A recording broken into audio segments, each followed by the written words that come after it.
Hello, everybody, and welcome to another edition of Tunnel Vision, a show brought to you by USCFootball.com. I'm your host, Keely Eure, and today we're joined by three people. It's a packed shop, but it's a packed show. Ryan Abraham, Gerard Martinez, and Shotgun Spratling in the studio. We have a full show for you guys today.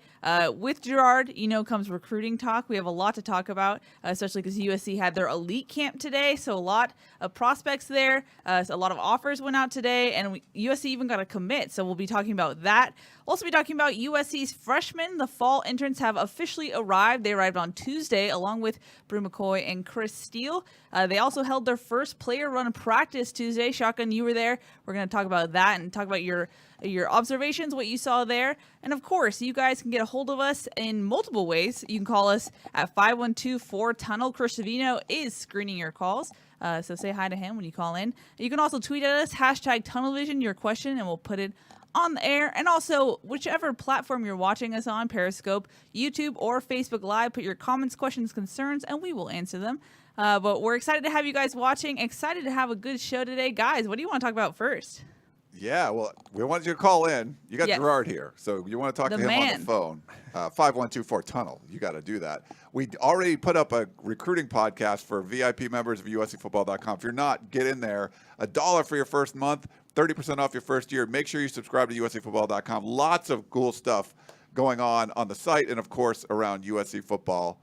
All of us were out there today at the USC Elite Camp, and Chris Trevino, who's covering the phones. We're covering it all. We were rolling deep. Lots of great stuff going on. It's just been positive lately. Like, I know things weren't that great before January. Everything's kind of going down. Things have been looking up. And the attitude around campus today, we talked about this on the recruiting podcast, Gerard, it was pretty positive everywhere. We seen McCoy and Steele there. It was like, I don't know, it just felt like it was more complete. Everyone was happy. Yeah, it was a homecoming. We talked a little bit about it on the podcast, a little bit of a mulligan maybe for that 2019 recruiting class. And so it did. Golf reference for you. I like that. This is mulligan. Everybody was excited and everybody was happy. And the closer they get to fall camp and the closer they get to being able to correct the right from the wrong of 2018. 5-7 season. Obviously, USC wants to get out there, and they want to be able to win some games. They have control over that. They can get on the field, and they can play better than they did last year. And until that point, obviously, they've got to put up with all the negative recruiting and everything that goes on with just sort of, the offseason in recruiting.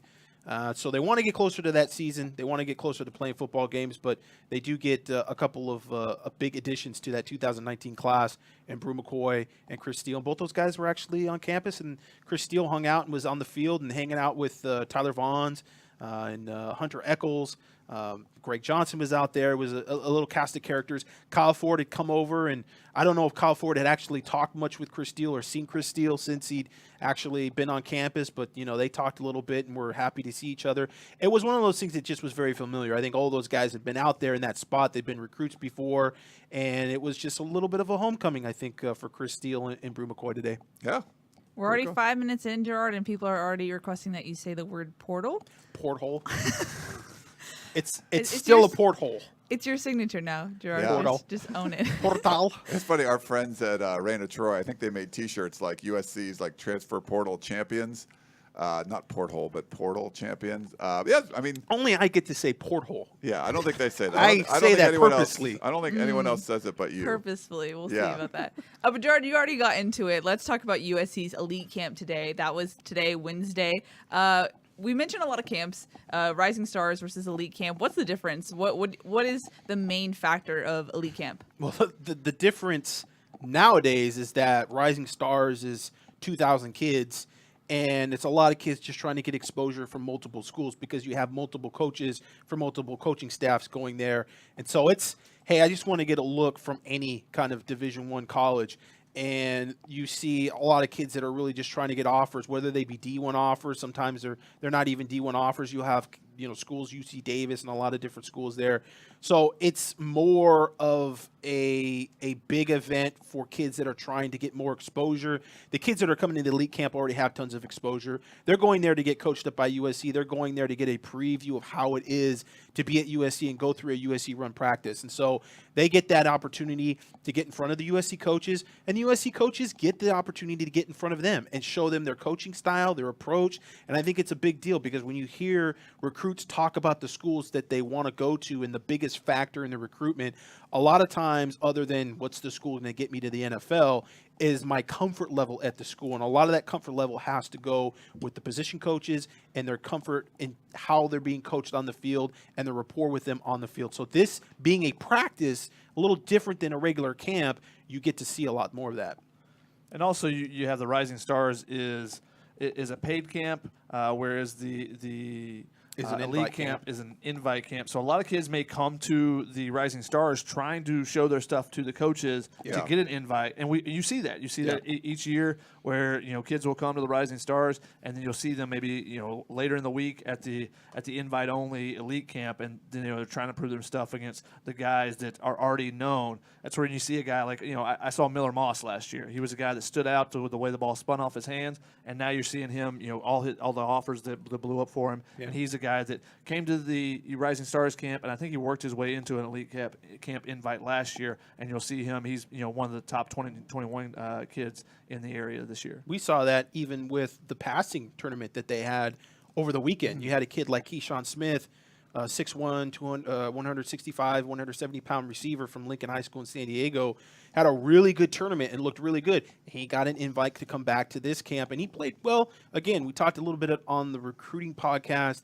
That receiver position is one of the positions that USC has plenty of options, so it's going to be tougher for him to be able to get that scholarship offer, but that's a kid that went to the 7-on-7 tournament, which wasn't full of big-time players, was able to use that to showcase his skills, and then he got an invite back to the elite camp. So we'll see what USC does with him specifically going forward.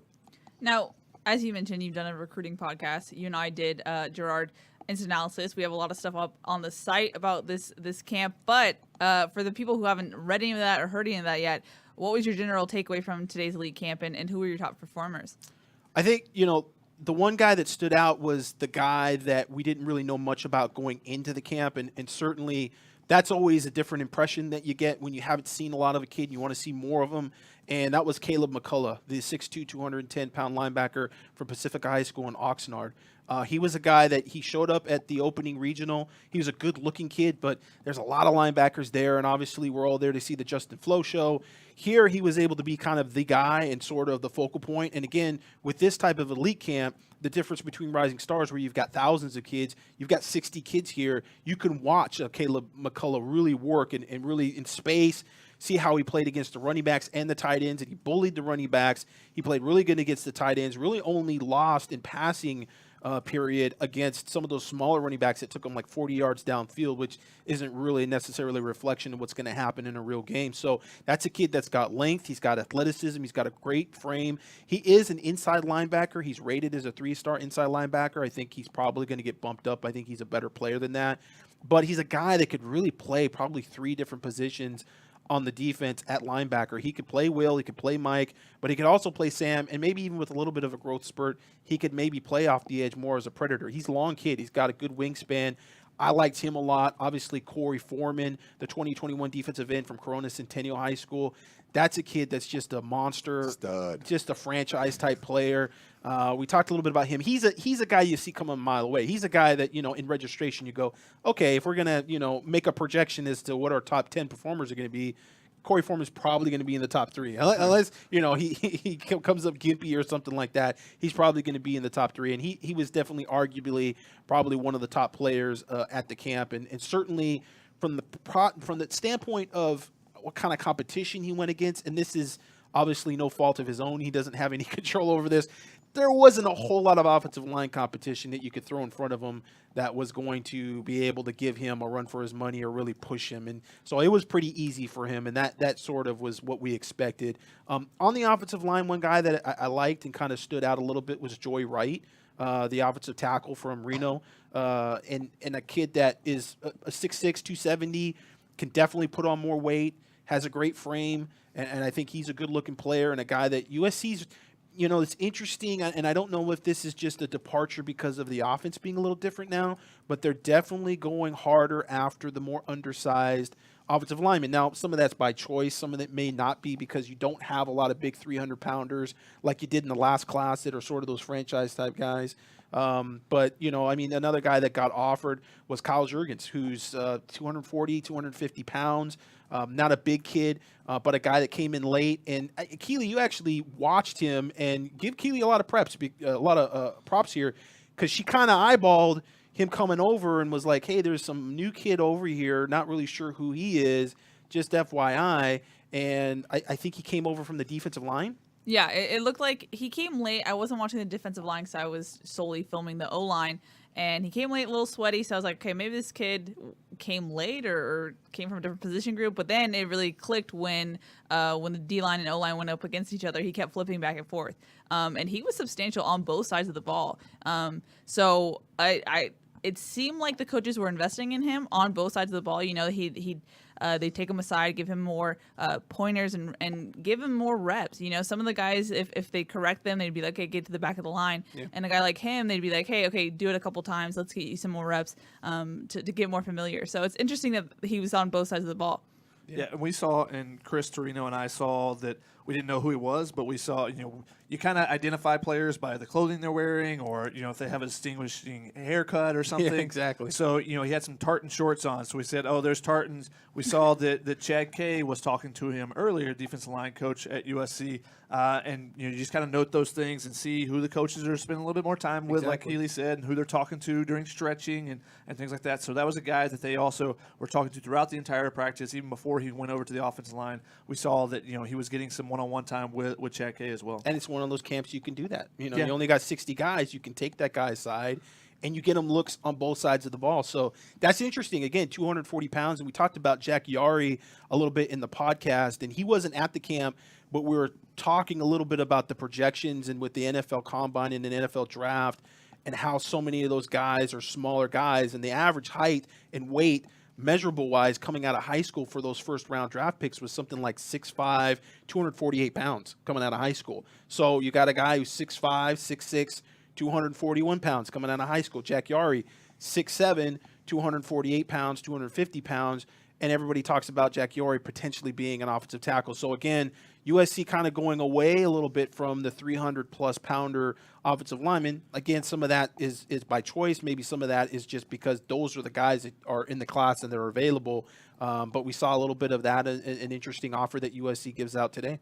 And you notice with the offensive lineman that USC is that they're offering this class, this cycle, a lot of tall, long guys. Yep. So that's what you're looking for in that air raid offense. You want those roadblock guys on the edges that are just really difficult to get around. That's going to give you that time to get quick passes off, rather than necessarily the guy with the best feet that's just a rock that's hard to get out of the way type of guy. You just want a guy that it takes you a while to run around him. Yeah. So that's kind of the guys you're looking at. You're seeing the really tall, the skinny guys, but those are guys that they can build up a little bit, and that's why I think you're seeing some of the lighter guys as well. But you're seeing that they're coming in at 6'5", 6'6". Yeah. Those are a lot of the guys that you're seeing being thrown scholarship offers this cycle. That's a thing that on the West Coast, if you can do that, if you can develop offensive line talent from those guys that are 250, you're going to be good, because that's what you get mostly on the West Coast. Last year was a bit of a rare year where you've got, a handful of guys that are 310 pounds, 315 pounds on the West Coast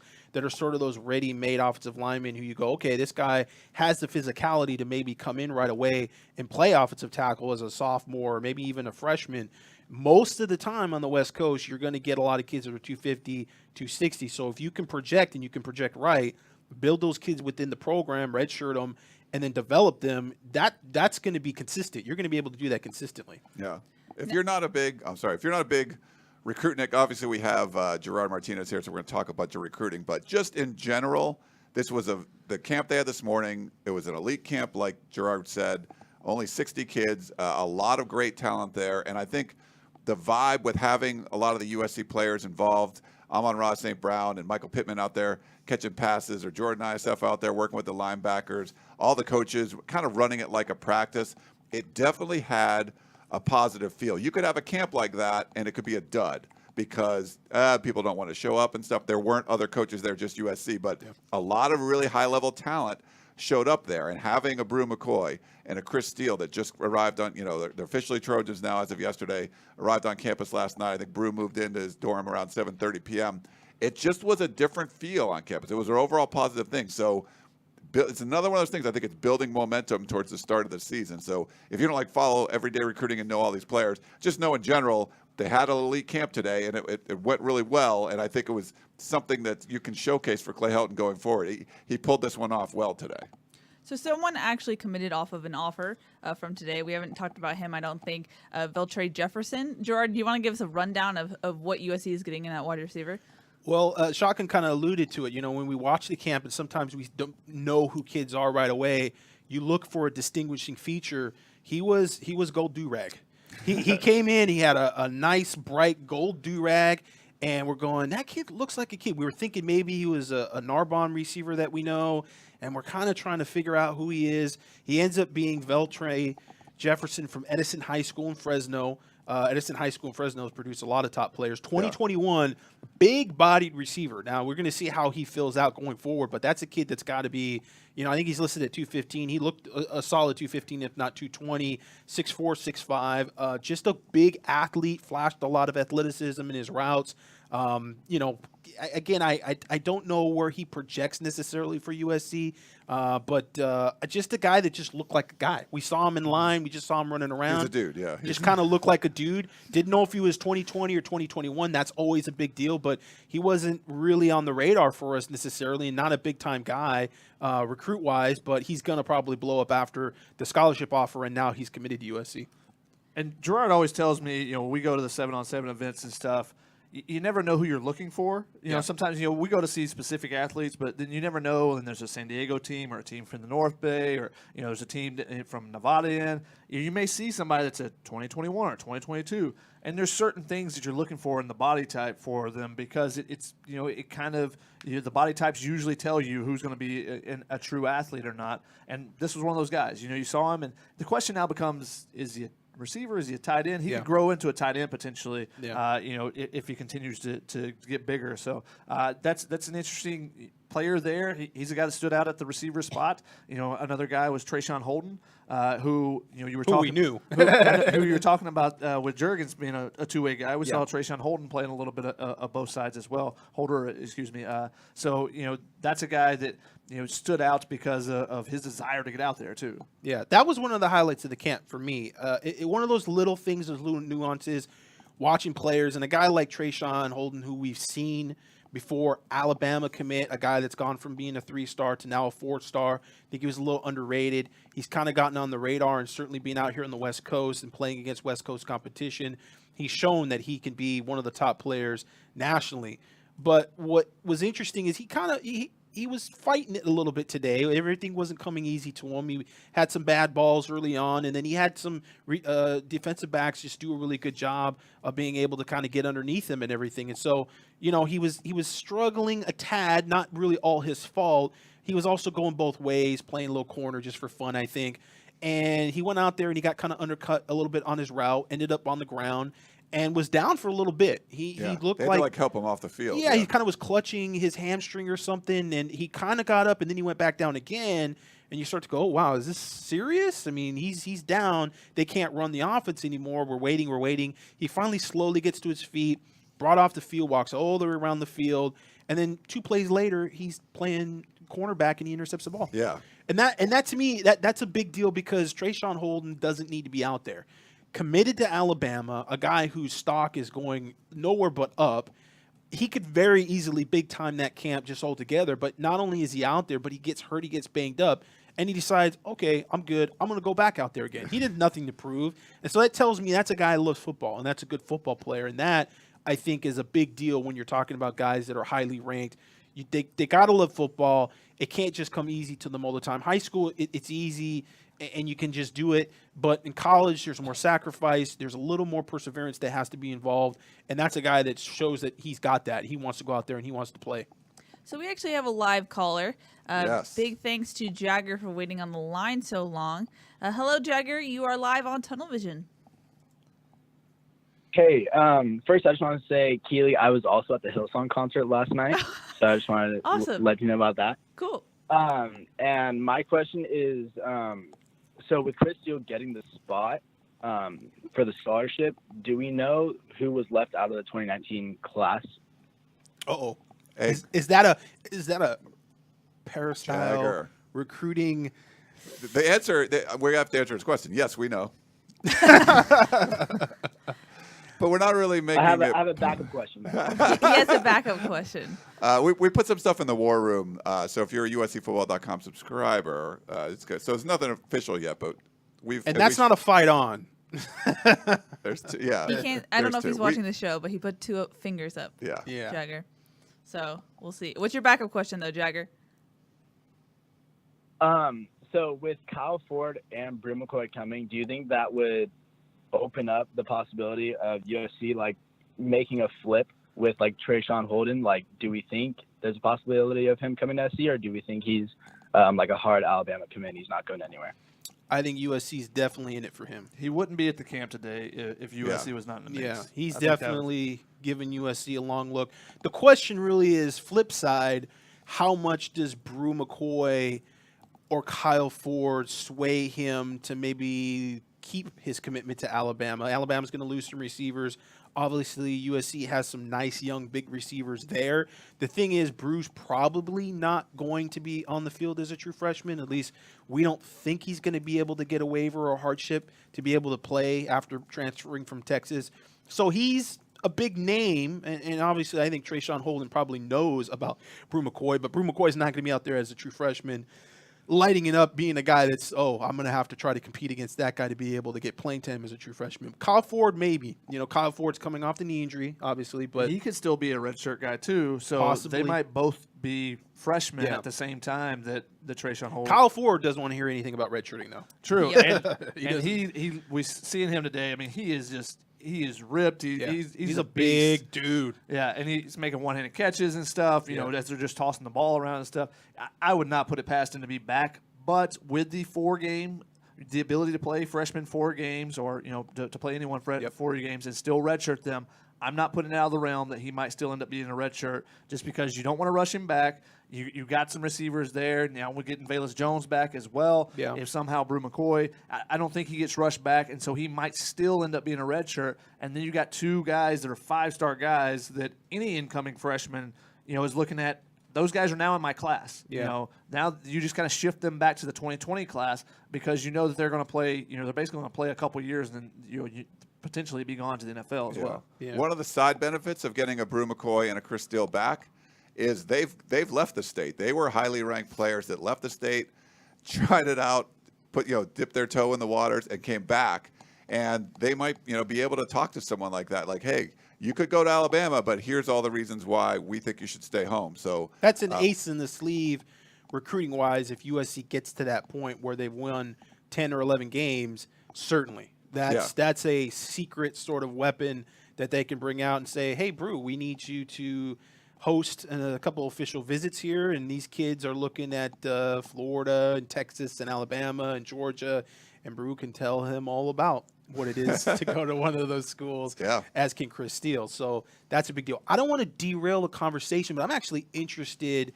I have not heard anybody really talk much about Velez Jones and him coming back.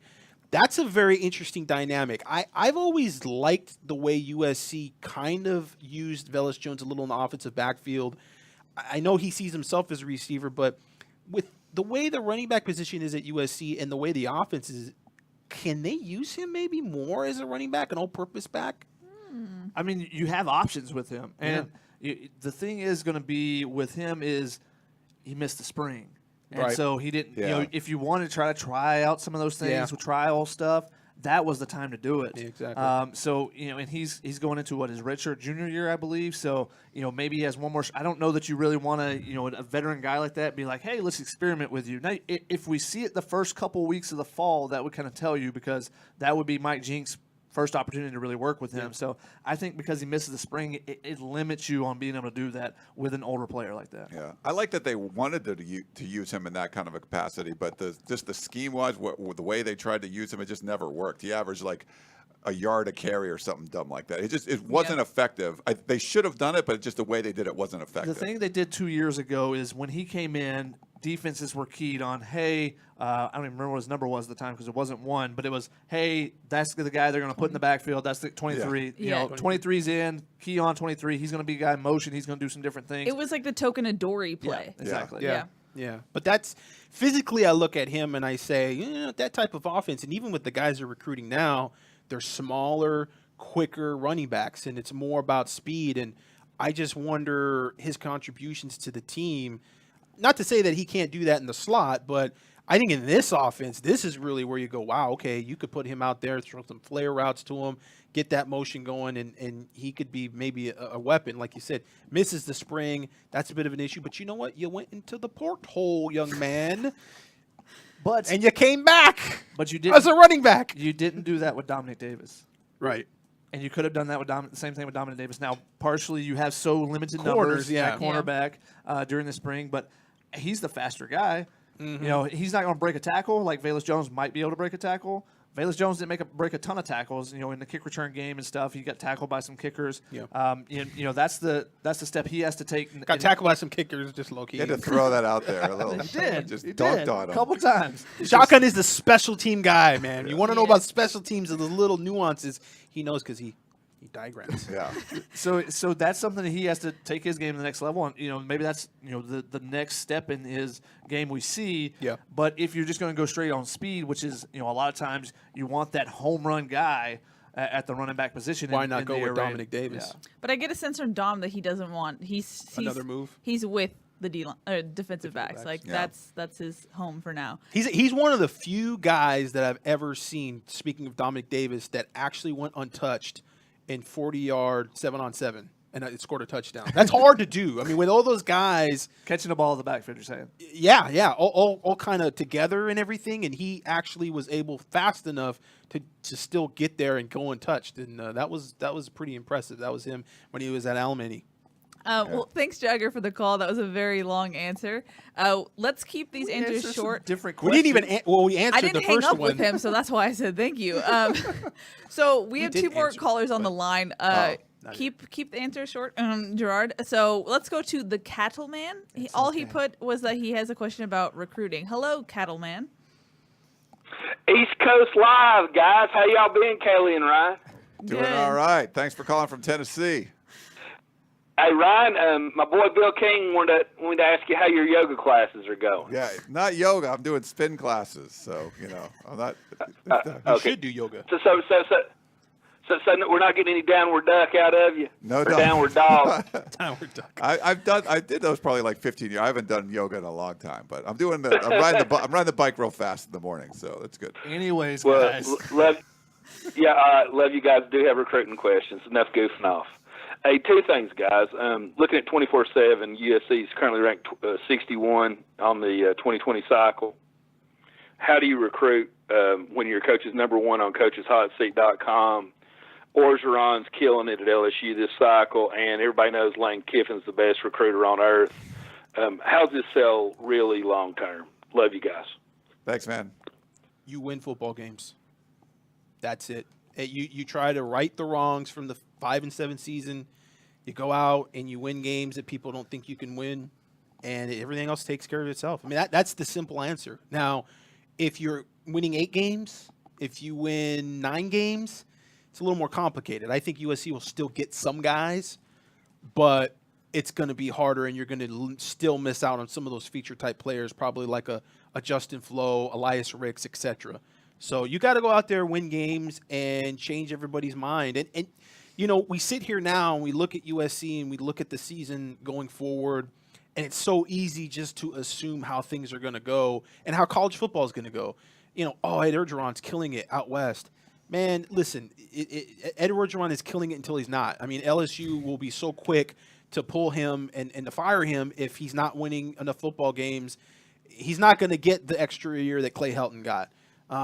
It's crazy how quickly things can turn and how things can turn around. And so I think, we really just got to take a step back and let, I think, the first 4 or 5 games of the season play out. We see how USC is going into that Utah game and then coming out of that Utah game knowing that they've got Washington. That's really going to be pivotal. I think at that point in the season, we're going to see how good this USC team can be. And if USC's bad at that point, the biggest question becomes, do they decide to get rid of Clay Helton midseason, or do they let it play out? Because if you let it play out, and you say we don't want another interim coach in the middle of the season, there's still potential that Clay Helton could win 8 or 9 games. Then it becomes, do they get rid of him winning 8 or 9 games? And that's a whole nother can of worms. But that's sort of the question, I think. Yeah, and don't look at the rankings right now. There's just not that many commitments, and USC's kind of typical. They're in a position right now. You do have Bryce Young. You have a 5-star quarterback. That usually helps boost the class, someone that can get out there and recruit. But don't look at the rankings now. They only have 4 commitments, so that's why they're not ranked very high. So we have another caller on the line. It's Arthur from Alabama. Man, we got SEC country callers. I know. I love it. Hello, Arthur. You're on live with Tunnel Vision. All right. I appreciate you guys taking my call. I've been listening to you guys for years now, but I'll try to be real quick. I'm a truck driver, so I'm on the road, so hopefully I won't get cut off. But from my perspective, in order to have a successful program, obviously you got to have quality coaching. You have to have strength and conditioning. You also have to have quality recruiting. And that's a whole nother topic within itself, because you can find those diamond in the rough players all across the country. They don't necessarily have to be 4- and 5-star players. But my question for you guys is dealing with player development. And the reason I asked that question, living in the SEC country, more specifically with Alabama, one of the things that they do well is player development. And they'll literally have simultaneous practices going on. So you'll have like the 1s and the 2s going, and you'll also have 3s and 4s going against each other. So you don't have idle players sitting on the sideline. There's consistent player development. So when you see players come out of the game, they're always running at a high level whenever they put a player into the game. So I just wanted your guys' take on player development, and I'll drop off and hear what you guys have to say about that. Thank you for taking my call. Thanks, Arthur, and drive safe out there. I don't know if you're ever watching it on your phone as you're driving down the interstate. Audio there, only, Arthur. Audio no only. Yeah, you don't have to look at it. You turn it on, you put it on the clip. You're just listening. It's not like we're in action here, game. He's not watching a live game. Yeah, and so the stuff you mentioned, I think it's very important. USC's talent, yes, the recruiting class for 2019 wasn't as good, but bringing in Brew McCoy and Chris Steele, it's fine. It's top 15. Talent's not been the issue. I think player development has been a huge issue. You talked about coaching. I think it's been an issue. Last year, you had a bunch of coaches that were out of place. And, I think Clay Helton fixed a bunch of those things. Whatever reason, strength and conditioning coach it just didn't seem to be working out. They bring in Aaron Osmus, and everyone's responding to that. So I think some of those things were addressed. But the most important thing, I think, is, and it's overlooked, is the player development aspect of it. And places like Alabama, they recruit the hell out of it. And Clemson, they're bringing in 4- and 5-star guys. Clemson, not as much as in Alabama, but you've also seen them develop players. And we've seen that with some guys. We've seen like the Uchenna and Owusu's come in as like a safety, a 3-star safety and going out as second-round draft pick as a linebacker. We've seen it happen, but it's more of the exception than the rule. And I think that's one of the bigger deficiencies we've seen with this USC program over the last several years is you've brought in the high-level talent, but have they developed and become even better than they were as recruits? Yeah, getting those high level talented players stronger would help their development. Yeah, and just listening to the current players, listening to some of them as they were leaving the workouts yesterday, the Aaron Osmus is basically kicking their butt. Looking at Velez Jones' tweet the other day when he's been gone, he comes back. He said this new weight program got me, and he had 2 dead face emojis. That's telling you that they're being worked really hard. And I think that's going to translate as well. You see more development when you're stronger than someone else. You look like you're more developed than them too. Yeah, working hard, not necessarily working smart or efficient. The end result is going to be the players coming in, the guys that are not the 5 stars becoming better players, and then the 5 stars leaving USC as 5 stars. Iman Marshall, I think that hurt USC a lot in that 2019 class.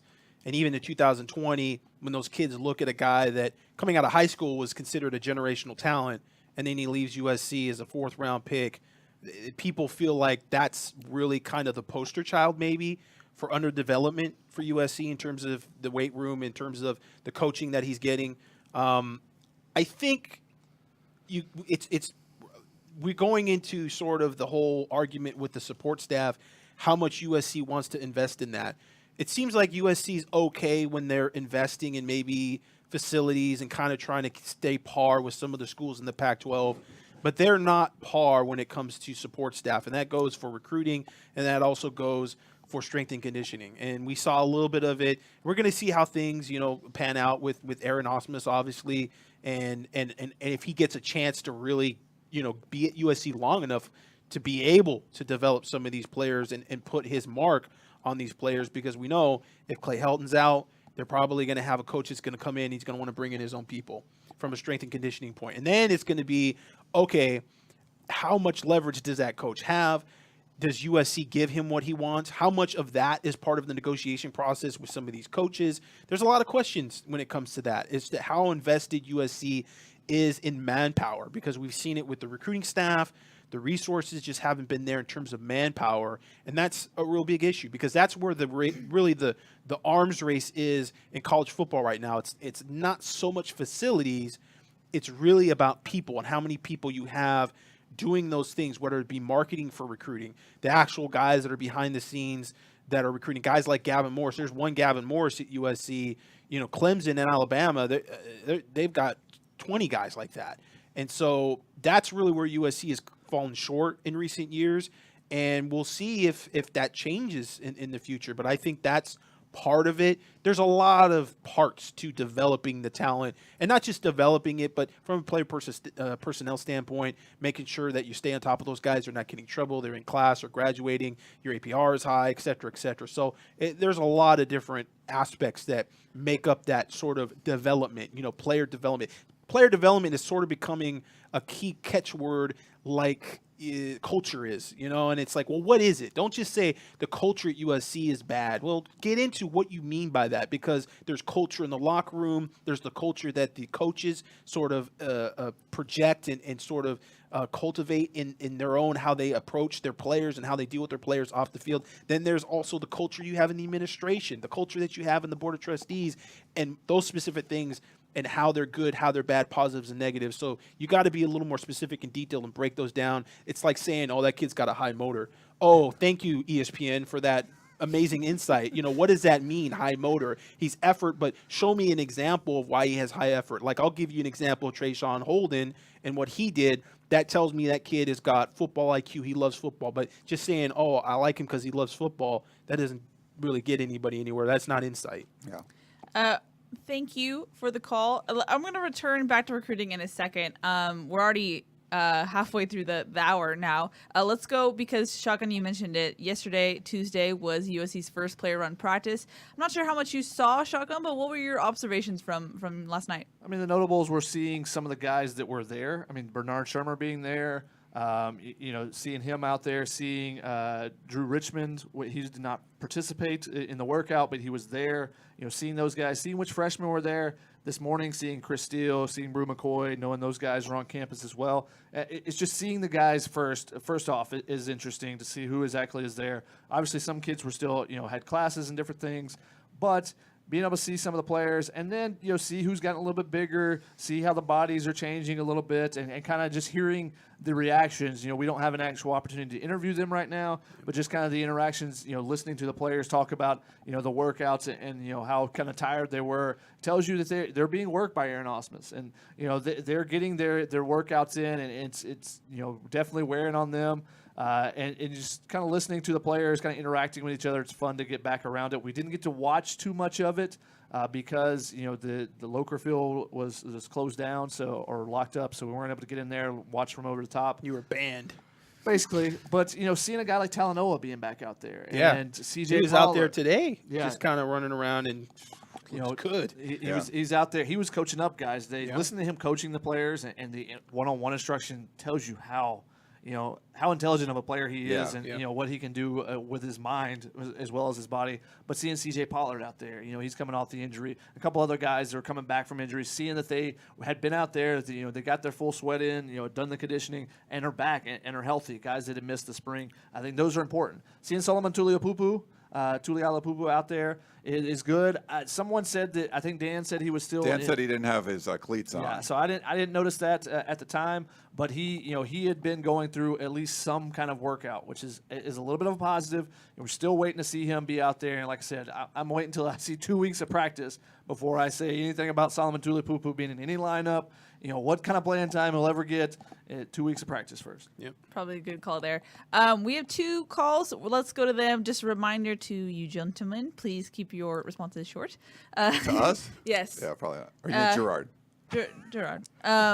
And then I'm going to, after those Keely's always picking on me. After those calls, we're going to get into the Periscope, Facebook, YouTube Live, all the questions. There's a lot of questions, so we're going to get into that. Yeah. So it is amazing. We got like 40 minutes. We haven't even started. I know. I see all your guys' questions. questions. We're going to get to them. Don't worry. Let's go to a live caller, Jackson from Phoenix. You are on the line. Hello. Hi. I'm sorry if I sound kind of nervous. I'm 12 years old. I'm a huge USC fan. I just had a question. So Bryce Young, he's been bumped down about 10 ranks. A few months ago, he's ranked 27th. Now he's ranked 37th. And I think he's a 5-star player. I bet you guys do, too. Where would he have chances besides the football season to bump up his rank? Thanks, Jackson, for the call. And, you didn't sound nervous at all. No problem. No, you did. Was it did 24/7 drop him out of a 5-star? I didn't see that. You know what? I pay so little attention Let me to pull that. Well, shotgun, pull that up. 5 stars. I know he's still a 5-star. I believe he's still the number 1 ranked. He's a 4-star. Oh, he's a 4-star now. But he's ranked number 18 by our rankings. He's in the composite rankings. He's ranked. Yeah. 37. Okay. Which I don't So he's cite whatsoever because he's a composite 4-star, but a 24/7 5-star. I hate to take shots 4-star here, on the but I'm 24/7 gonna as well. sort of take a shot. Ooh. Even though he's ranked Spice. 18, so Some Gmart Spice is coming right now. Composite does include ESPN rankings, and they're not good rankings. They can't see beyond the Mississippi. Yeah, they don't really see players very much, and so even on our target list, we keep it to 24/7 Sports. And I know it's it sounds like such a biased homer thing to say, but I can tell you right now, sincerely and honestly, nobody sees these kids as much as 24/7 Sports. There's not another network that has the analysts and has the talent and the people from coast to coast that see kids like this and see them as much as we do. And so I tend to really stick with just the 24/7 Sports rankings, and I kind of don't watch the composite rankings. So I was surprised to see he was actually a 4-star with the composite rankings. He's always been a 5-star by 24/7 Sports, and he's still number 1 ranked dual quarterback in the nation. And so, how can he go up? How can he go down? I mean, I think another consistent year season-wise. He's not going to really do anything from a camp standpoint. We do have the opening finals that are coming up here at the end of the year, the beginning of July. There's potential with the Elite 11 that he can really show people that, he arm strength and all these other things. You're not getting to see the full package, though, of Bryce Young at these competitions. Really, it's sort of more of what he's not necessarily known for. What he's known for is being able to make something out of nothing. And it's a little of the Sam Darnold. It's a little bit of just being able to scramble, keep his eyes downfield. He's not necessarily an athletic quarterback. He's not a dual threat quarterback from the standpoint that he's going to just take off and run all the time. He's a guy that always has his eyes downfield. But the fact is he can get outside the pocket and get away from the rush and make a play downfield is really his strength. And you're not going to really see that in the camp. There's not going to be a situation where he's going to have a big, defensive lineman running him down at a camp. Yeah. And so that is what it is. Yeah. Jackson, thanks for the call. Hopefully you can make it down to Tucson this year when USC plays Arizona. Get your parents to drive you down to the game. Yes, thanks for we should calling also in. note that Bryce Young was another guy who participated today. Yes. You're a quarterback commit at a school. You don't have to go and perform. Especially a 5-star guy. Yeah. If you're Keaton Slovis, you got to prove yourself a little bit last year. But Bryce Young doesn't have to. Today he was out there, throwing the ball around. Who knows? He might be back next week. Knowing Bryce Young, he likes to compete. And he looked good. And he threw a pretty ball. And a lot of those deep balls that you're seeing that had good ball placement. Who threw? Oh, yeah, it was Bryce Young. Yeah. And he was also chopping it up with a bunch of the USC players afterwards, arguing over NBA, top 5 rankings and stuff. So, that shows you that he's already kind of invested with a lot of guys at USC. Oh, very much. Very much. Doesn't always mean that he will end up at USC, but No. He's the headliner of this class, and he's the rock in the middle. Oregon's right now. still on him. Oklahoma's still on him. They're going to push hard. He wants to go to USC, but there were other players in last year's class that wanted to go to USC. McCoy wanted to go to USC. He ended up at USC, and then he left 2 weeks later. Now he's back. It's a weird situation, but he's one of those guys that just win some games for me, USC, and I'll go there. Yeah. And just a real quick side, Bryce Young was throwing to Amon-Ra St. Brown a little bit today when they had the throwing line. So his former modern-day teammate, they hooked those guys up a little bit today. So we have another caller on the line, Mark from Corona. Hello, Mark. You're on the line. Cool. Mark. I had a two-part question. Okay. My first question was, what is the role that it seems like Chris Hawkins plays a big role in recruiting? I read that a lot of recruits are mentioning his name, and he seems like a young, energetic guy. And then my second question was, does it feel like, with the addition of McCoy and Steele, does it feel like the aura of the culture is changing, or is the USC back, or is it fun to be a part of the program right now?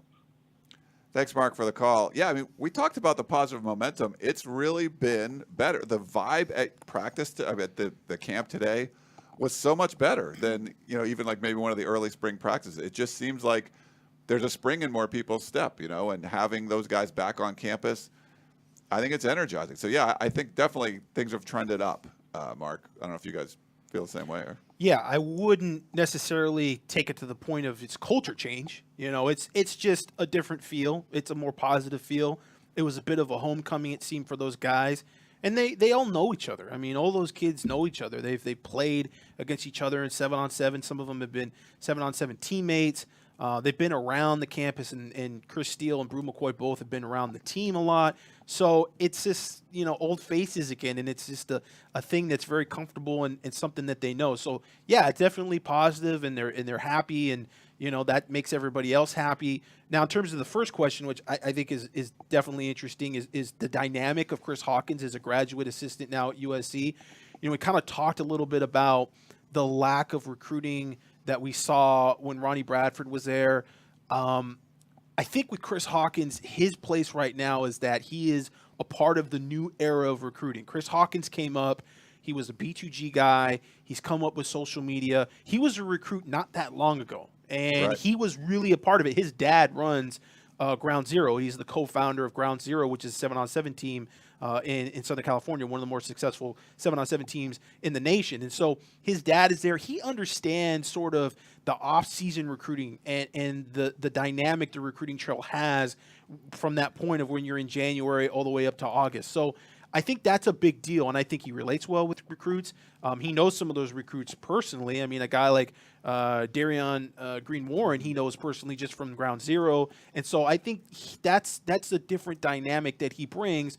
Greg Burns has been very involved with recruiting. I think obviously being a position coach and a guy that's hands-on, that's always going to be there. I think Chris is a nice kind of foot in the door, sort of a guy that can introduce USC to the recruiting process to a lot of defensive backs and be a guy that sort of relates a little more maybe because he's younger. And like I said, he understands the recruiting process from this kind of new wave, this new era of recruiting. He's funny. He's a straight talker. Very smart kid. Yeah. So he's intelligent on the field as well. So there's a lot of things going for Chris Hawkins, especially when the recruiting. He teaches up guys. He was coaching up players today during the camp.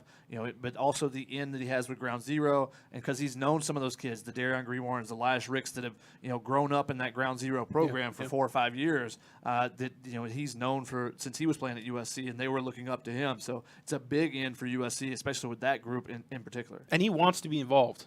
He wants to be involved in recruiting. He wants to make sure that, he can talk to these kids and he gets to know these kids. And so he's handicapped a little bit. He's restricted, obviously, as a graduate assistant. He can't go out on the road. He can't get off campus and do a lot of recruiting. But he's definitely involved and interested in it. And when these kids on campus, he knows them. And like I said, he can relate really well to them. Thanks, Mark, for the call. We appreciate you. Let's go to some questions. We have a question from John Goins, who says, since Drew Richmond will most likely become the right tackle, will there be open competition for the right guard position between Jalen McKenzie and Andrew Voorhees? I mean, you're not bringing in Drew Richmond to sit on the bench, so he's going to be in the competition. Now, where you put him, that's going to be the question. You think that Austin Jackson has locked down the left tackle spot? Does that tell you that Jalen McKenzie's getting bumped? I don't necessarily know that. Yeah. The Andrew Voorhees struggled some last year. He looked much better in the spring. So I don't think it's going to be necessarily that easy for someone to bump him out of that spot. He's the most experienced of those young guys. He played more than Austin Jackson. He played more than Jalen McKenzie. He's the veteran of that group. He's played offensive tackle too. Yeah, so I think it's going to be hard. I think a lot of people just assume he'll get bumped. He struggled last year, and that's not anything that's unknown. But he had a back injury. He's healed from the back injury. He looked much better this spring. I expect him to be one of the toughest to move out of that spot. So I don't know that it'll be necessarily a McKenzie versus Voorhees battle, but both those guys do have the flexibility of playing guard and tackle. So I think you see that. You might move Drew Richmond around. You could use him in different spots too. We like the way Elijah Vera Tucker looked at left guard, but he doesn't have a lot of experience there. So but a very talented guy. Yeah, there's some movement that could be made. So, but I don't think you bring in a Drew Richmond in to sit the bench, though. I agree with Shotgun.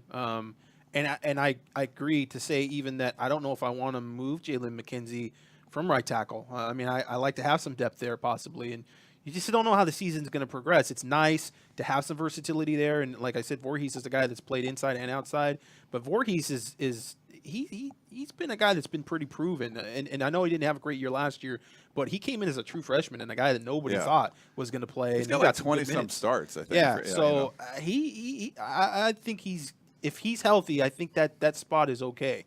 And Jalen McKenzie you can play around with, but I wouldn't mind having somebody there. I wouldn't mind having a legit competition at right tackle, quite frankly, with Jalen McKenzie and Drew Richmond.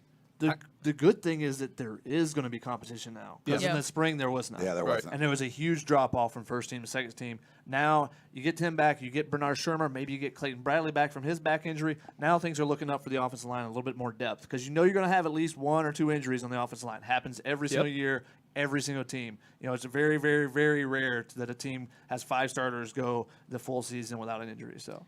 We have a question from Super OC Holmes who says, is there a happy medium between last year's complicated offense and this year's offense that was installed in 3 practices, just in case the opponent's defense is athletic and closes space well? I don't think you're going to see a happy medium. I think you're going to see what we saw in the spring. We really didn't get to see much of the run game. How much is that incorporated? We know that Graham Harrell's teams ran the ball about 47% of the time. We just didn't see a whole lot of that in the spring. But, did they add some wrinkles and try to make it a little more complicated if people are catching on? Maybe, but I think what you see is kind of what you get. They just want to execute and do what they do well, and that's just something that we didn't see before. I think it's going to be a welcome change. Yeah, I don't think that the offense on paper isn't necessarily a happy medium. I think people automatically assume it's air raid, it's 5 receivers, they're spreading it, they're going to be Washington State. We didn't see that extreme in spring ball. We saw them using Josh Flowe a lot, and we saw them use the tight end. We saw them not necessarily run the ball, and certainly I didn't see them run the ball successfully. We've kind of talked about that a little bit before. Clay Helton has made some comments to kind of imply that he was really happy with the offensive line. He was happy with the run game, and we just didn't see it. But in terms of personnel and the tendencies of the offense, it's not maybe the departure away from the offense of old and just in terms of what they do as much as maybe people think. Yeah. We have a question from Danny Hurtado on Facebook. He says, do you think that Keely Ross will have to settle on a Division II to find a home? I don't know. I've been kind of got some sources around him, and I thought there would be some movement either in March or April. I reached out to them again and didn't really get a response when checking that. So to me, it seems like there's some stuff in the works, or they're trying some things, but we haven't heard one way or another where he's going to end up. But it might be something like that, where if there's just not a spot for him. So we don't know at this point, but I think we're going to know something soon over the next couple of weeks. This is sort of like the time when things are falling into place with a lot of players, and I think you're going to hear something about him soon, but we just don't know at this point. as I've said, I think there's going to be a lot of players that end up having to settle for lower divisions just because there's not the spots. There's not the initial counter spots for players to come on. So, I think there's going to be some really, really good FCS teams. That's what I think is going to actually happen. I think there's going to be a couple of Portland State or Eastern Washington or someone is just going to rack up on some kids that are coming down a rank because they're just not spots elsewhere. Yeah. We like him a lot. We like Keely a lot. Hopefully he finds a great landing spot. So we wish the best for him. Jasper Smith says, what are the odds that Justin Flowe is wearing cardinal and gold come signing day in 2020? The odds, 78%. 78.6%. No, you're not going to say that. You were saying that the USC needs to win like 11 games to get him. So what? Are you trying to say that they're not going to win 11 games? No, I'm saying like the odds of USC winning 11 games and signing Justin Flowe are not 78%. So if that's what you thought. I don't know. You want a percentage, there you go. Basically, what Gerard is saying is that he does not do percentages. Yeah. Justin Flowe is a guy that, you got to win games. He wants to go to USC. He's one of the most coveted recruits in the country. Yes. Yeah. Especially right now of uncommitted players, he is one of the most coveted players. There are programs from all over the country coming to visit him every chance they get. So USC, if USC is struggling, that's not if you're being recruited by everyone in the country, you don't go, well, let me go to that place that's struggling right now. USC has to do its part, and they would grease the wheels to make it a lot easier for Justin Flowe to come. I will say this. There is one recruit, and I'm not going to say whether it's Justin Flowe or not, that has told USC, you win 10 games, I'm coming. He's a 5-star. There is one recruit out there that actually has said that. Wow. The things you learn on Tunnel Vision. He actually said 10 games. That sounds like something someone would post on the Peristyle. Like, a recruit actually saying that is pretty crazy. I'm going to have to get the scoop later. Ooh. Yeah. That sounds like a line. war room thing. Yeah. Ulau on YouTube says, hey, Gerard, what is going on with Kendall Milton? Is that going to be another big fish that gets away? That ship has sailed, I think. I think USC... That's USC waving goodbye. Yeah, I don't think USC was as high on Kendall Milton as other schools. And he wasn't really that high on USC, and USC really had to recruit him hard to kind of stay in that conversation. They didn't, so he's not going to go to USC. He's a 5-star running back out of Fresno. Yeah, right? yeah. Which high school is he go to? Buchanan. Buchanan High School, yeah. That's a good one. HR Picking Stuff says, hey, G-Mart, can you recall a diamond in the rough who you saw real early and was not on anyone's radar? Not on anyone's radar. I mean, Chad Wheeler was a kid that he was committed, or was he committed to Cal? No, I think he was just getting recruited hard by Cal. Yeah. You sent me out to go. I filmed him one time. He was like 250 pounds playing defensive end and tackle. Yeah. Volleyball player and a guy that I just liked the way he moved. And he was a volleyball player, and he was a really good volleyball player. And, we go back to the whole 6'6", 248-pound type guy. And there's a perfect example of it. I mean, we actually had a source that said that he had a really bad combine. Do you remember that? Yeah. There was a conversation we had with a good source that kind of talked like, oh, man, I don't think he's going to really be able to make it. And he was really bad on the board, talking with the NFL teams. And there's a guy turned around and started as a rookie. But that's another one of those 250-pound type guys that, I believe he was a vegan or something when he went to USC, so it was even hard for him to gain the weight, but he figured out a way to do it, and he ended up being really good. But that's a guy that, off the top of my head, that was a little kind of low-key, not necessarily really out there in the radar that, just I liked him, and USC took a and USC – Kennedy Polamalu had to really pound the table for him. they looked at him and they go, really? He's a 250-pound kid and he's a volleyball player and he's playing at Santa Monica High School? Really? This is the guy we want to go after? And Kennedy Polamalu, he was pounding the table to get him, and that was the reason why they got him, because he really recruited him hard. What about Justin Davis? Was he well known? Like when he was more well known. I mean, we saw him really early at the Oakland Nike camp. At that point, it was at Stanford still, and that was a kid out of Stockton that not a lot of people talked about at that point. I mean, I saw Kevin Thibodeau, really early as a freshman, but I mean, I'm not going to sit here and say, oh yeah, I discovered him.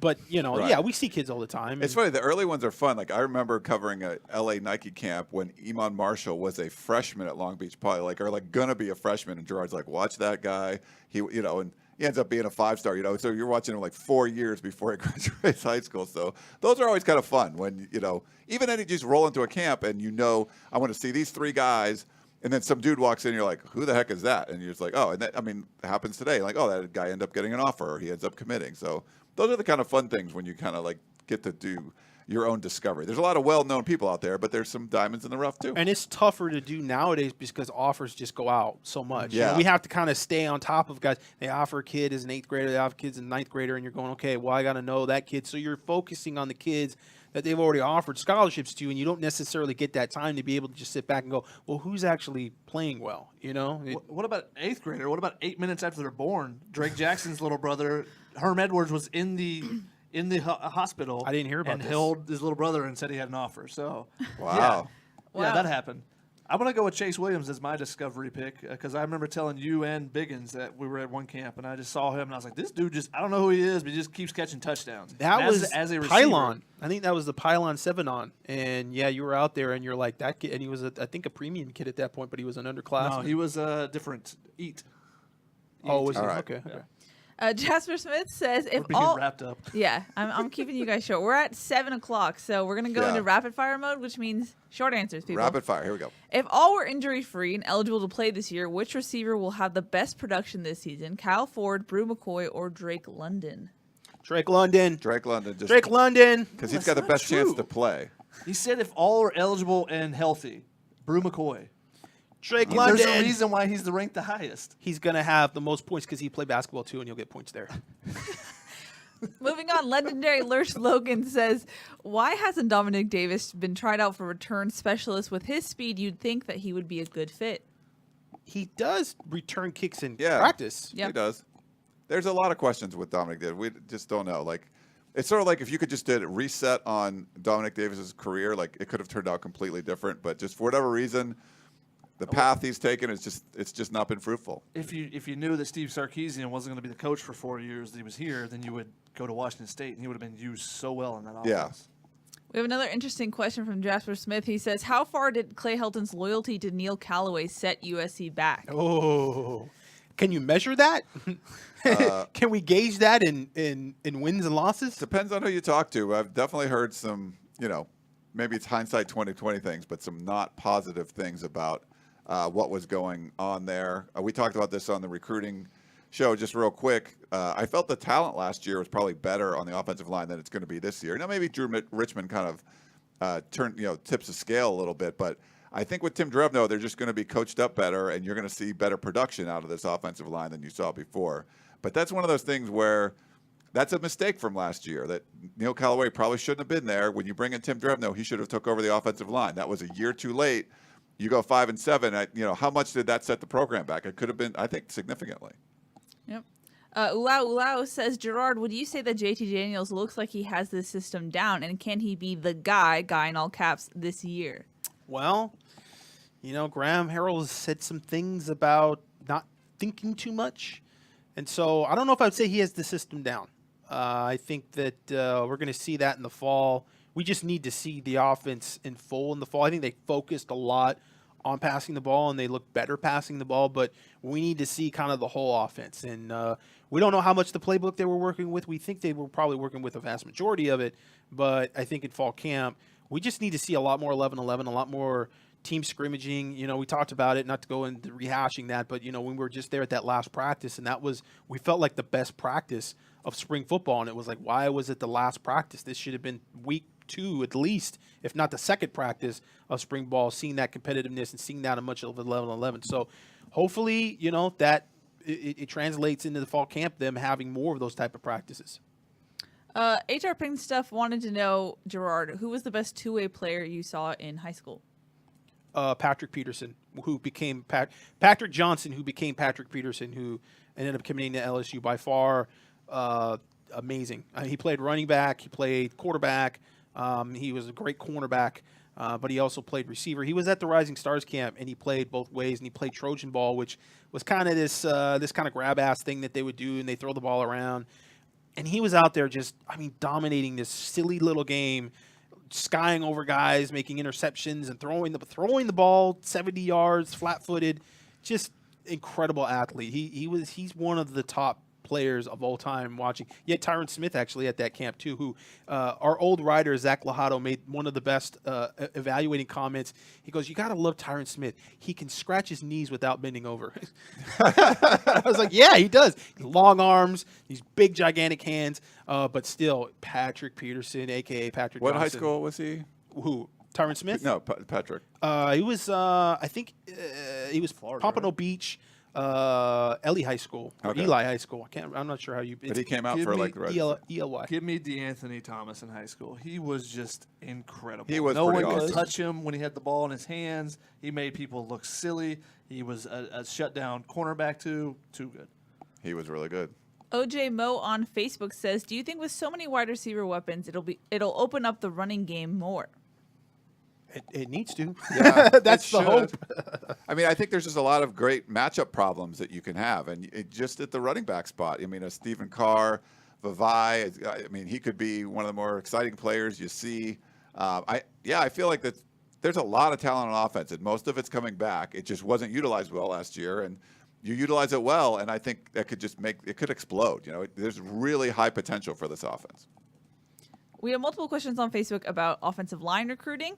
Anthony says, how's recruiting going for some of the top offensive linemen? And Brent says, let's hear about the O-line development. How are we doing to improve, or how are we going to improve our running game?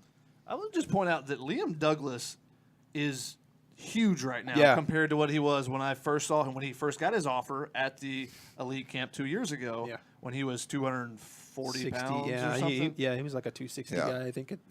He looks like a completely different person. So that's telling me that there is some development of muscle going on with that offensive line group, which is something we haven't necessarily seen or we haven't necessarily said about the group. You're like, oh, they changed weight a little bit, 10 to 12 pounds here, back and forth, but haven't seen that big improvements of weight. And we talked about the offensive line recruiting a little bit. Last year, great class. USC kind of missed on a bunch of dudes. This year, not as good of a class. You're going to get some 250 kind of pound guys we talked about. So it's not there's not a lot of like 300-pound ready-made guys on the West Coast for the offensive line for 2020. A lot of Liam Douglases. I mean, a lot of guys that are going to have to project and you're going to have to put weight on. Jeff Percy was at the camp. That's a guy USC's after. It's another 260-pound type of guy. Jonah Monheim is another guy that USC's recruiting, another guy that's not exactly 300-pound type dude that you're going to have to put a weight on. Miles Morrow is probably one of the most ready-made guys out of modern-day high school as a guard. You know, he's about 6'3", about 290, 300 pounds. He's a guy that I think, some people are saying he could play center also. That's a little more of a plug-and-play guy. That's a guy that, maybe redshirt freshman. I think you would probably want to redshirt him, but he could probably come in and play right away. And being at modern day, playing against top competition, I think that he's going to transition very well. USC still after Alex Harrison, who's the big offensive tackle out of Utah. A guy that they have a really good shot at is Connor McLaughlin, and he's a big 6'6", 260-pound guy who was 235 pounds last year out of Tampa High School or in Tampa, Florida.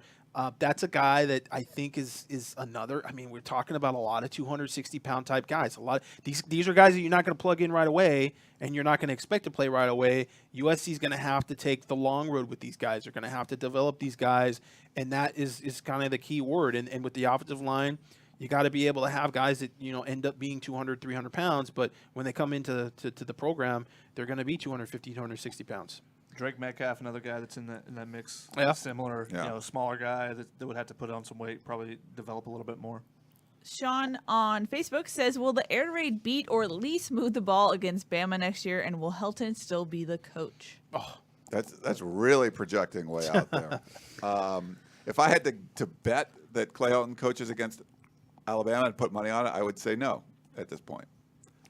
Then you don't know what offense is going to be. If I was going to say, I mean, if we say Clay Helton is going to come back, then we know that that's going to probably be the offense, and then we can talk about how that offense stacks up against Alabama. But if Clay Helton's not back, then who knows what the offense is going to be. So that's tough to project. There's so much is going to happen between now and then. I mean, just between now and July 1st when Carol Folt takes over, I mean, there could be fireworks or there could not be anything. So that's business as usual. Yeah, that's pretty far off for what we're. Dallas Schwartz also asked, once we're through with Nice Guy Clay, do you see SC making a run at the Bama or Clemson OC or possibly elevate Graham?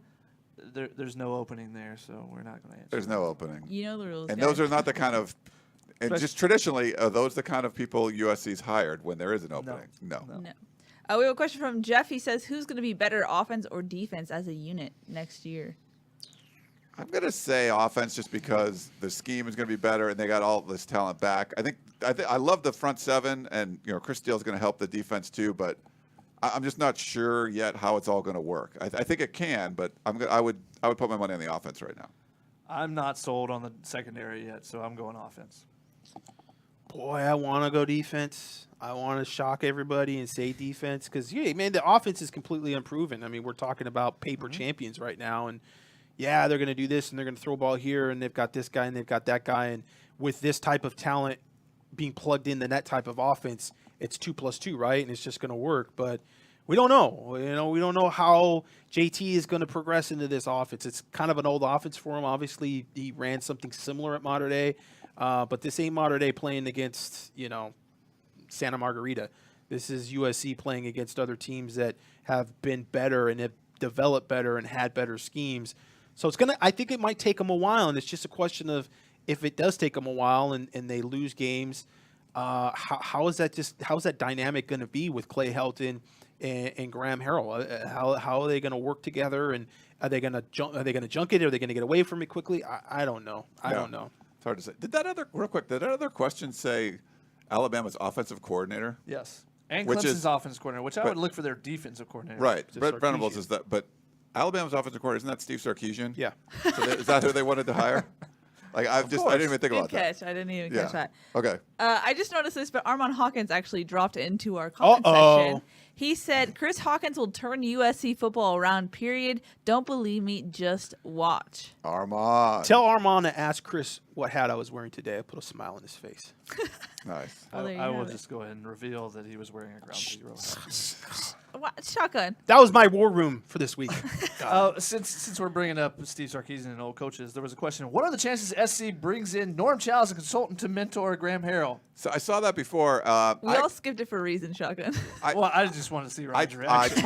No, I don't mind It's that. video. We need the reaction. Norm Chow shouldn't be like the offensive coordinator. I actually spoke at a luncheon that he was at, and I talked to him.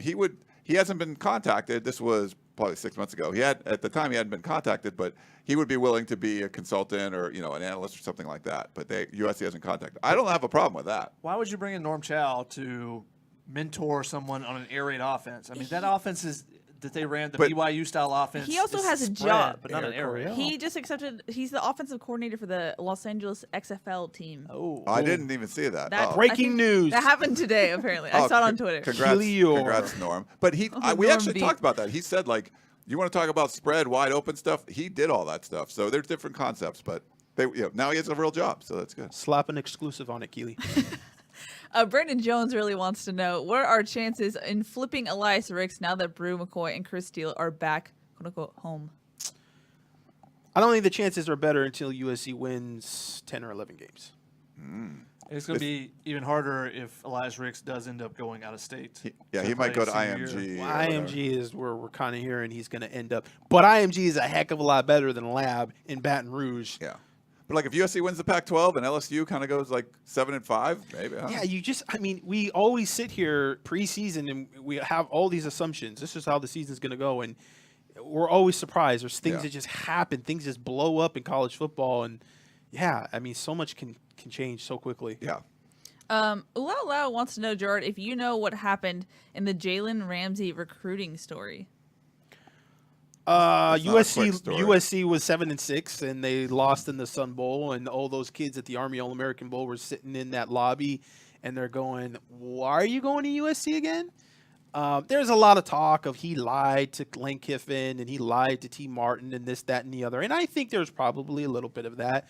He was ready to decommit. He wanted to get away from it, and he wasn't necessarily being upfront with them in terms of his official visits and his in-home visits, because I know there was some talk of, we're going to have USC as the last in-home visit, and then I think Florida and Florida State came in after them, and USC wasn't really happy with that. But at the end of the day, USC just looked bad, and I think all the momentum that they had in that 2000 class, that was 2011, 2012, they had 18 players committed preseason, and it was the number 1 class in the nation, and there was nobody that could touch them at that point. Right. You know, and they didn't have even Leon McCoy actually committed yet, and it just completely fell apart on them. And so that's what happened. I mean, that's really what happens. You Talk go about out there, stud misses. He was one of the bigger stud misses out there. Yeah. Absolute stud. Yeah. Every time we saw him, he was a stud. That's another guy that, in terms of not really a both-way talent, but he was another Rising Stars guy that we saw and was very dominant. Raphael on Facebook says, what is the chance that Jack Sears or even Matt Fink knocks off JT Daniels from the number 1 spot? Small. I don't think it'll happen. Yeah. Could still. Hey, man, if they lose a bunch of games early, Well, That's not knocking him off, though. Yeah, fall camp, no. Yeah, I it don't is. think That's him losing the job. That's different. Yeah. Sam Darnold, Still losing the job. It's not Sam- knocking someone off. Yeah. San Clemente High School, Knocking off would be in same fall high school. camp. They He take can over run and the he wins ball. Oh my gosh, it could be a rebirth. What happens if they lose? Let's say they lose 3 games out of that first 4, and then they throw Jack Sears in there, and then he just does the Sam Darnold. What happens then with it. Clay Helton? Then they go to the Rose Bowl and they have an exciting finish over Penn State, obviously. All right. Well, let's. Good call. I think we got to wrap stuff up here. Well, yes, since we are wrapping it up, we actually did get a question about this, so don't blame me, Ryan.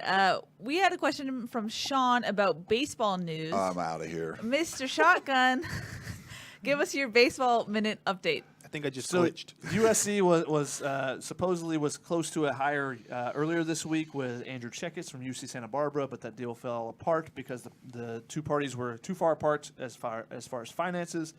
USC, I've heard a lot of people tell me that they're closing in on a deal with Jason Gill from LMU, who went to regional and took number 1 UCLA to the ropes in that regional. So that's your update. That's the latest. Still hearing some other names involved, but the latest has been Jason Gill has been thrown around. Interesting. Wow. All right. I Great kept job. it short. Great That job was short. Yeah, on nice. the quick answer. Shotgun, I know I missed questions. There were some questions about the camp today. One was Gary Bryant was not there. No, he was not. Was Mikey Keene a quarterback at the camp today? No, he was not. What is the chance that USC is getting the quarterback from Guardia Sarah? Not necessarily this camp, but over the weekend, Malik Murphy, I believe they were referencing 2022. Yeah, 22 chances. Well, He's another guy like Miller Moss that I saw last year. The first time I saw him, the ball just flies off his hand. Yeah. It looks great coming off. He's got the prototypical frame. he's a big kid. Yeah, so he's got to win the starting job at Guardian Sarah first. Exactly. They got a lefty, Doug Brumfield, who's got some offers from some teams. I like like Kansas. Doug. Doug's got a nice ball too. Yeah, I mean, we'll see what happens with him. USC, he didn't have the best day at USC performance-wise. He definitely got better as the day went on, and as the games became a little more important, you could see things clicked with him. I think when he came in, he was just kind of cruising through, and it's like, hey, I'm throwing the ball around at USC. It's real fun. That Lincoln team kind of took it to them early because Lincoln came out, and like I said, they came out with a purpose during that 7-on-7 tournament. But Malik Murphy got better as the day went on. And I think USC's they got to get their foot in the door. Quarterbacks, they get offered earlier than every other position, and that's a kid. It's got a big arm, big body, good foot work, and a guy that's just got so much talent that you get the foot in the door, you offer him, and then you kind of see what happens. And he's got some big offers. He's already got a Ohio bunch State, of it, Georgia, yeah. a bunch of those teams. Is Zachary Evans really a generational recruit who is a running back out of Texas, I believe? Yep, Houston, North Shore. Is there a running back now that's a generational recruit? I mean, look at the NFL. Would you say Ezekiel Elliott's generational, though? No, I wouldn't even say that. So I think as a running back, it's too difficult to be a generational recruit anymore. I don't know that you can't be. I just think that's one of those things that kind of happens in college more than it happens out of high school. Guys get hurt and get banged up, and it's just hard to see if they're able to be generational recruits. I know what you're saying. It tends to be more running back by committee a little more with teams. You've seen Georgia have a lot of success with running backs. You've seen Alabama have success with running backs. Are any of those guys been really generational? I don't know. I mean, I'm sure there's an argument to be made there, but the last generational guy was Reggie. Yeah, Reggie's the last generational running back. And to be honest with you, I don't know if Reggie. I don't know if USC would have said Reggie was generational coming out of high school, because I know for a fact there was a lot of talk about him playing receiver. UCLA wanted to recruit him at receiver specifically, and that's why he kind of dropped UCLA. USC kind of had to be talked in to him playing running back. Pete Carroll had to be kind of talked in. Hey, no, he really is a running back. So Again, I think it's the college is sort of where you set it up, and if you can be that guy that's just the feature type running back. And this offense at USC, you're talking about Zach Evans, who USC is kind of like on the outside looking in right now. Are they going to have a system where you can even be that guy? Yeah, I just don't. There's no Reggie Bushes or Herschel Walkers walking to the door right now. SNS Production, Shotgun, says, what running backs in the 2020 class can line up at wide receiver? And I missed your question. It wasn't a bad question, SNS. There's also what is the running back recruiting looking like from TM and Justin Garrett? Are we mainly going for Bijan Robinson for running back? So let's combine all the running back stuff for you. Yeah, Bijan Robinson is kind of one of the few kind of featured guys, and I think he'll take an official visit here to USC probably this month. Still up in the air if it's going to be a summer visit, but he wants to get a bunch of summer visits done, and USC's on that list. The other guys are like Ty Jordan that are smaller guys that are that 5'8", 5'9" type of scat backs that, they're maybe a little interchangeable with the slot and then the running back. That's sort of why I bring up Velez Jones. And obviously Velez Jones is already there, but I can see a guy like that in the future being a running back just as easy as can be a receiver in that offense because they want to throw the ball to the running back. I mean, that's the one thing I think from the Washington State side of things and what Mike Leach does. They throw the ball to the running back a lot, and I think Graham Harrell would like to do that. Yeah. What about playing wide? Was a running back play wide receiver? Is that the question? Like, who could play wide receiver? Keely? Oh, sorry, I'm reading questions. I believe so. Yeah. What's a running back who could line up at wide receiver in 2020? A running back that can. Oh man. There's so many out of state running backs that they're looking at. Yeah, there's a lot of like just names that are out there that are just guys. I don't know. I don't know. There's no Sean Dollars or anything. Like Sean Dollars was a guy to say you could split out. I mean, Stephen Carr before that, obviously. Sean's got great hands. He was a great receiver. Speed-wise, I wonder if you could get much out of him as a receiver. I don't know if there's a ton of guys that are real interchangeable like that. It would really be for me more a little vice versa of trying to find those receivers that might have enough size that you can actually put at running back. Because in this class, I'm just not seeing a ton of those type of game changer type running backs that you can bring in that are going to be that would fit the system. And again, do you even need that? This might be more of an offense where Mike Jinks is fine with utility and just getting guys. I mean, you got Keenan Christian coming in now, and he's running 10.33 in the 100 meters. I'm excited to see what that looks like in this offense. And I'm sure Mike Jinks is too. I mean, Mike Jinks is working with running backs now on the roster that he's never had before. A guy like Marquis Stepp or Vi, those are big running backs that they really don't have in that type of So I have a question for you. If he has success with a Stephen Carr, who's a big, because when he came on campus, he said, "Well, I've never had guys this size." If he has success with those guys, Vi catching the ball in the backfield, Stephen Carr catching the ball in the backfield, does that change his recruiting? Does it shift the paradigm? Yeah, that's a good question because he's done more with less, and that was sort of what Dylan McCullough. We really liked what Dylan McCullough brought to the table because we'd seen what he'd done in Indiana, and he'd find guys, and it's like, oh, he offered a 3-star guy from Indiana, so. He knows what he's doing. He knows what he's talking about. He's got 3 guys in the NFL that nobody recruited, and he did it at Indiana in that offense. So Mike Jinks sort of has a little bit of that. He has a little bit of credibility built up where, he's done it in an offense which they didn't get great players. So when you see them going after a guy hard like Ty Jordan from Mesquite, Texas, who's a 3-star guy and not necessarily highly recruited, you go, okay, but that's a guy that he's done it with in the past. So you're not worried about the 3 stars necessarily at running back. You're worried when you've got a coach that's really only had 4-star, 5-star guys, and now he's starting to get 3-star guys, and you go, okay, he's just missing out on those 4-star, 5-star guys. Yeah, I just wonder if he has really, like Stephen Carr has a big year, Vi, those two combined have really big years. He goes, now I'm at USC. I can change. Yeah. Maybe I go for the guy that's 6'1" or 6'2" and a little bit bulkier, but can still do a couple of different things. I'm curious to see how that works out. But hey, those guys got to perform. Dylan McCullough switched not because he would go after guys that the SEC was after, and he tried like crazy to get them to come to Indiana. But they were like, "You're going to Indiana." He's like, "Now I can just."